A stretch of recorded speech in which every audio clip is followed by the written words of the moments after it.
Record చేస్తున్నాను, నేను కార్యక్రమం నోట్బుక్ తీసుకుని వెళ్తున్నాను, రాసుకుంటున్నాను, రికార్డ్ చేస్తున్నాను, పంపిస్తున్నాను, ప్రచురిస్తున్నాను. ఆయన అనుకునే యాటిట్యూడ్ ఏదైతే ఇట్స్ నాట్ రైట్. చాలా మంది మీద చాలా విషయాలు తెలుసుకుంటున్నాను కాదండి.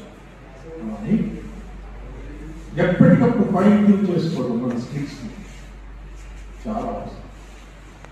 మనకున్నాయి, మనకి స్కిల్స్ కూడా ఉన్నాయి, కొన్ని నైపుణ్యాలు ఉన్నాయి. రాత నైపుణ్యం కావచ్చు, లేకపోతే చెప్పే నైపుణ్యం కావచ్చు, మరొకవచ్చు. ఈ నైపుణ్యాన్ని ఎప్పటికప్పుడు ఫైన్ ట్యూన్ చేసుకోవాలి, ఎప్పటికప్పుడు వాటిని చిత్తులు పట్టుకోవాలి.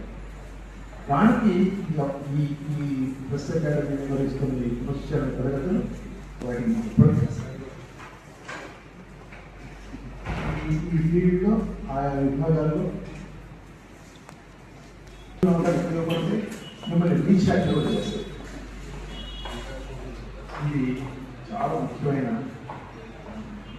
కార్యక్రమం.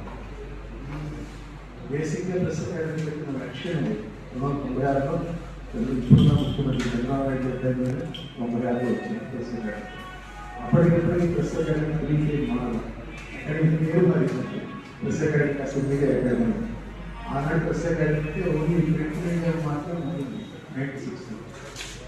ఇప్పుడు ఇవాళ ఎలక్ట్రానిక్ మీడియా వచ్చింది, న్యూ మీడియా, డిజిటల్ మీడియా కూడా చూసుకున్నాం. మీడియా అకాడమీ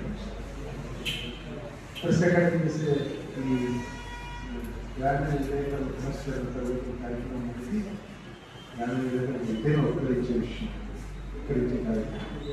దీన్ని మీరు సద్వినియోగం చేసుకుంటారు, ఉన్న విషయాలు విన్న విషయాలు రోజు ఉంచుకుంటారు.